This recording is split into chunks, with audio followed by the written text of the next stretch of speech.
En el capítulo de hoy vamos a hablar acerca de los cilindros. Un cilindro es una superficie que se genera por el movimiento de una línea recta paralela a una recta fija dada a lo largo de una curva plana dada.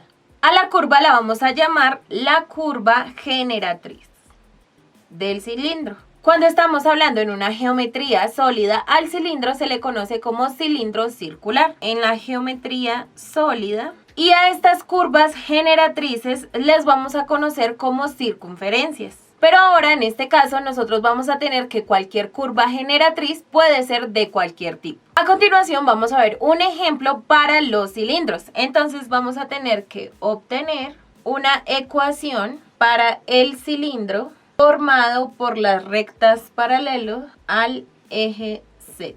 Y además que pasan por la parábola y igual a x cuadrado y z igual a 0.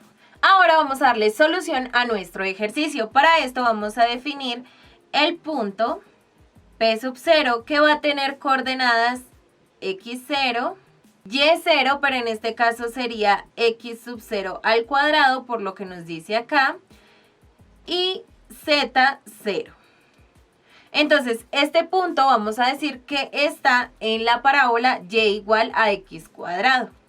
Ahora nosotros tenemos que esa parábola se encuentra en el plano XY, porque no tiene un valor para el plano Z. Y además todos sus términos dependen de X y de Y.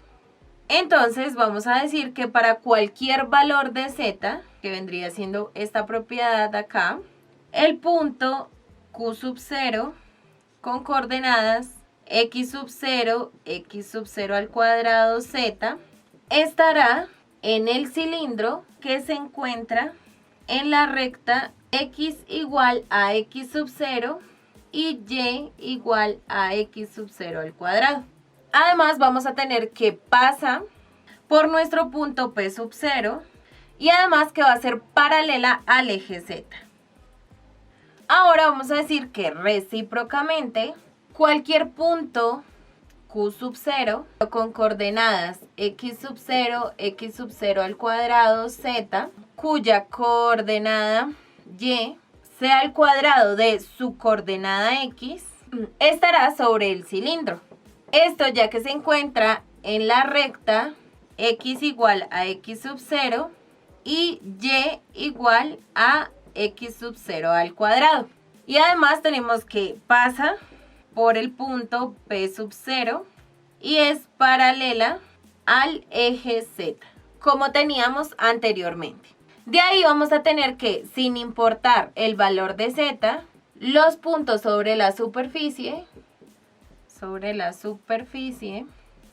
aquellos cuyas coordenadas satisfacen la ecuación y igual a x cuadrado. Entonces, todos los puntos que se encuentren sobre la superficie es porque van a poder satisfacer la ecuación y igual a x cuadrado, que es nuestra parábola. Esto hace de nuestra ecuación y igual a x cuadrado una ecuación para el cilindro.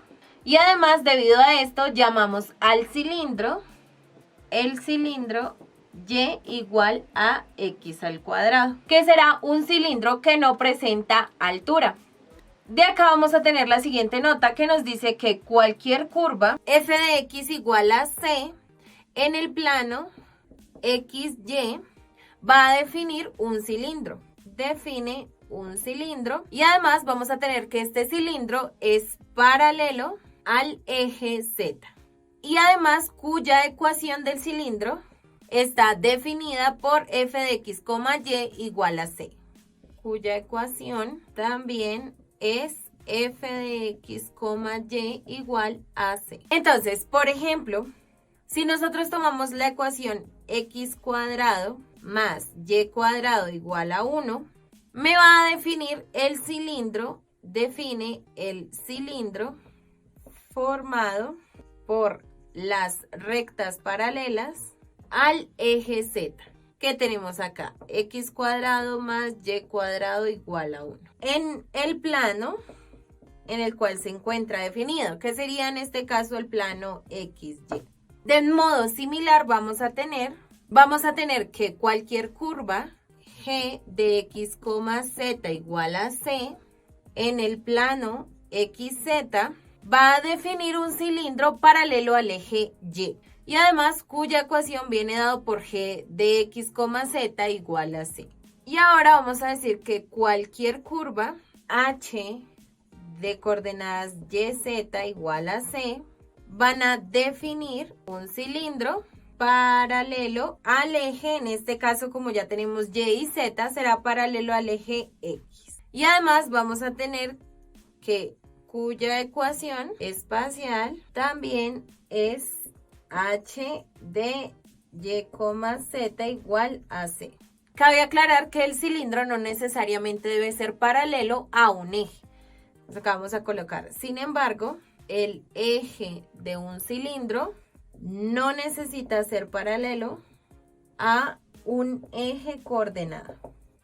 Esto significa que el eje de nuestro cilindro puede llegar a cortar el eje de algún otro plano, ya sea el eje X, el eje Y o nuestro eje Z.